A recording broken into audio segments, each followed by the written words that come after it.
Monsoon उलटा फिरला. देशामध्ये मान्सूनचा प्रवेश उशिरा होणार. चिंता वाढवणारा हवामान विभागाचा ताजा अंदाज आता समोर आलाय. मान्सून अंदमानामध्ये दाखल झालेला होता, पण तेवढ्यात सुपर एल निनोमुळे मान्सूनचा प्रवास थांबला. आधीचे सगळे अंदाज चुकले आहेत. आधी ज्या काही तारखा सांगितल्या होत्या त्या तारखा खोट्या निघाल्या. कालपर्यंत बातमी आली होती की मान्सून लवकर येतोय.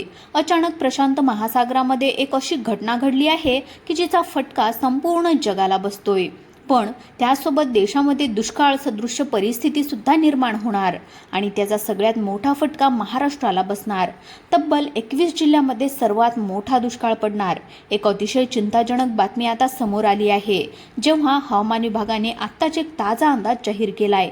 कारण की आधी सांगितलंय की मान्सून लवकर येतोय. लोक खुश सुद्धा झाले होते, पण वातावरण कधी बदलेल याचा अंदाज नसतो आणि अचानक ज्याची भीती होती तेच झालं.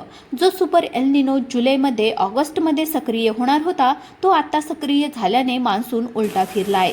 खरं तर 4 वर्षापूर्वी साधा कमीत कमी तीव्रतेचा एल निनो आलेला होता, पण त्यावेळेस साधा सुद्धा नाही तर सुपर एल निनो आलेला आहे, ज्यामुळे 21 जिल्ह्यामध्ये अतिशय कमी पाऊस म्हणजे दुष्काळ सदृश्य परिस्थिती, तर उरलेल्या 15 जिल्ह्यामध्ये नावापुरताच पाऊस असेल.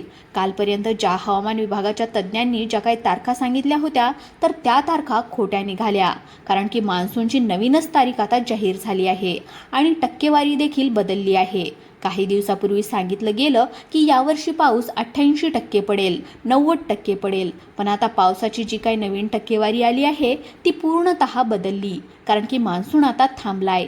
त्याचबरोबर अनेक हवामान विभागाचे तज्ज्ञ सुद्धा उपस्थित होते आणि त्याच्याच माध्यमातून ही माहिती देण्यात आलेली आहे. त्यामुळे आता या माहितीला हलक्यात घेऊ नका. तुम्हाला वाटत असेल की काय दरवेळेस असं होत असतं, पण लक्षात घ्या, 15 वर्षापूर्वी असंच एकदा झालेलं होतं, जेव्हा सुपर एल निनो ॲक्टिव्ह झालेला होता. त्यावेळेस लातूरला रेल्वेनं पाणी नेलं होतं. ही बातमी तुम्हाला आठवतच असेल.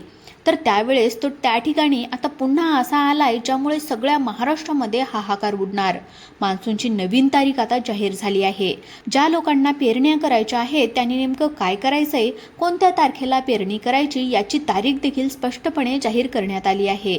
सरकारने कोणत्या कोणत्या जिल्ह्यांमध्ये किती टक्के पाऊस पडेल, कोणत्या जिल्ह्यामध्ये कधी पाऊस पडेल, नवीन मान्सूनची तारीख काय, कोणते 21 जिल्हे यावर्षी कोरडे ठणठणीत पडणार, कोणत्या भागामध्ये कधी आणि किती पाऊस पडणार, अंदमानमध्ये दाखल झालेला मान्सून कोणत्या तारखेला महाराष्ट्राच्या मातीमध्ये येणार, कोणते जिल्हे वगळून हवा पाऊस पुढे जाणार आणि कोणत्या जिल्ह्यामध्ये पाऊस होणारच नाही, सगळी सविस्तर माहिती तुम्हाला व्हिडिओच्या माध्यमातून देत आहे. पहा, जगातला सगळ्यात मोठा समुद्र म्हणजे प्रशांत महासागर. त्याचं तापमान अचानक वाढलंय.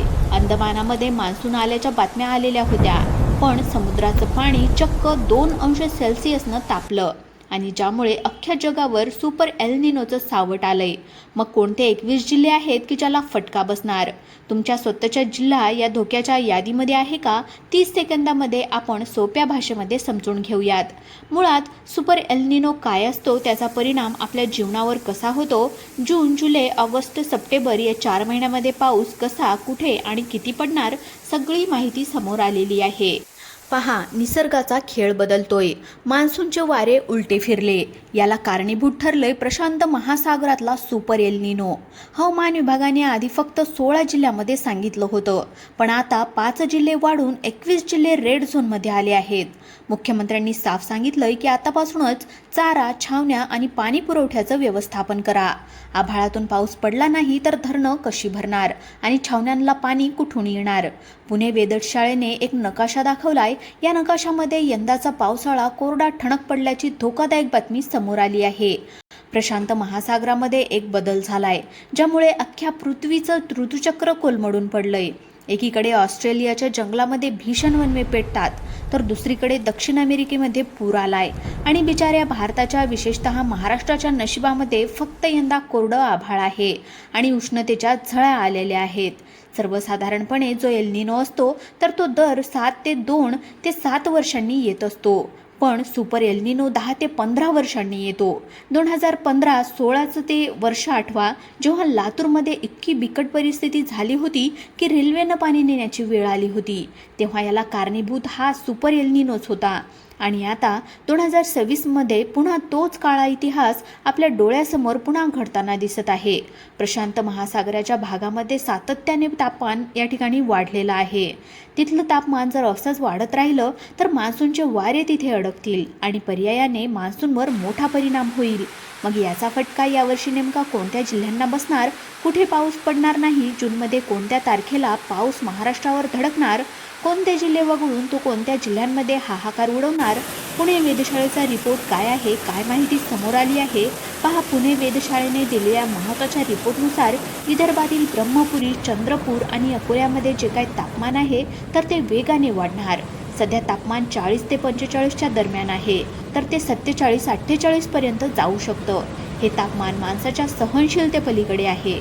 उन्हाचा लागलेला हा तडाखा म्हणजे पावसाळ्यातल्या दुष्काळाची नांदी आहे, हे लक्षात घ्या. जगभरातील 7 मोठ्या मॉडेलचा अभ्यास केला गेलाय. पहा, 6 मॉडेलने पावसाबद्दल थोडी आशा दाखवली.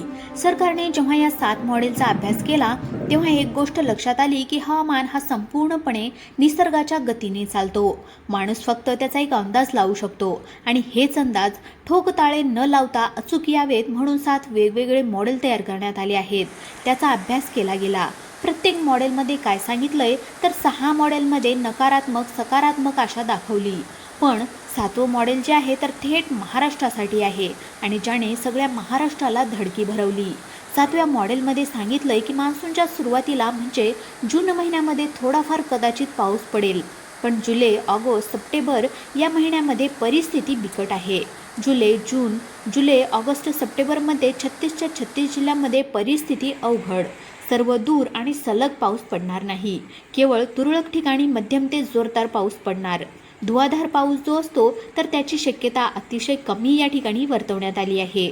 मग कोणत्या तारखेपासून खरा मान्सून सुरू होणार, जूनमध्ये पाऊस किती टक्के, जुलैमध्ये किती टक्के, ऑगस्टमध्ये किती, सप्टेंबरमध्ये किती, कोणत्या जिल्ह्यांमध्ये पावसाचं प्रमाण कसं राहणार, शेतकऱ्यांनी ज्या काही पेरण्या आहेत तर त्या नेमक्या कधीपासून करायच्या, पेरण्यांच्या तारखा नेमक्या कशा पद्धतीने असणार, काय वातावरणामध्ये बदल होतोय, काय हवामान त्या ठिकाणी बदललंय, मान्सूनची वाटचाल कशा पद्धतीने थांबली आहे, सगळी काही सविस्तर अंदाज जो आहे तर तो तुम्हाला आता इथून पुढे सांगणार आहे.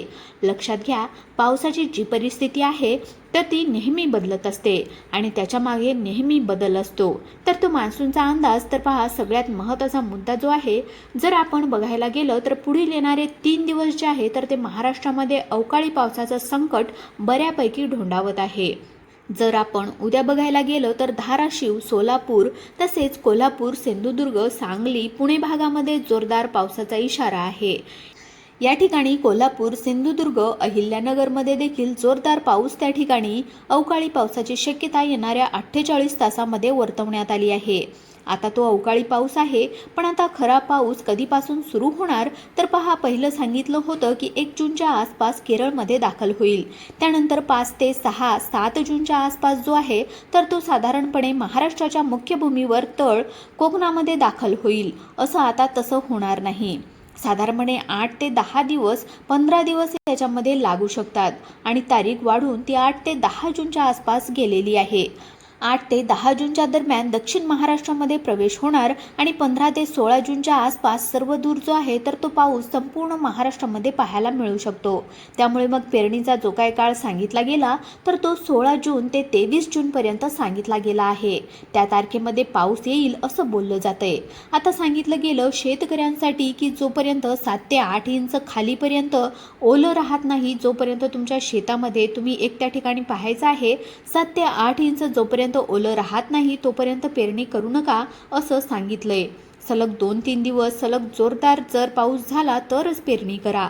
साधारणपणे सध्याचा पाऊस जून-जुलैमध्ये चांगला आहे, पण ऑगस्टमध्ये थोडासा खंड पडणार आणि सप्टेंबरमध्ये परतीचा पाऊस जोरदार सुरू होईल. मध्ये एल निनोची शक्यता वाढणार आहे, त्यामुळे जूनमध्ये पाऊस समाधानकारक राहील, पण जुलैमध्ये एल निनोची शक्यता मोठ्या प्रमाणामध्ये राहण्याची शक्यता आहे. मग सध्या तुमच्या भागामध्ये पाऊस कसा आहे, पेरणीची तयारी कशी झालेली आहे, नक्की कमेंट बॉक्समध्ये आम्हाला सांगा. चॅनलला नवीन असाल तर सबस्क्राईब करा. धन्यवाद.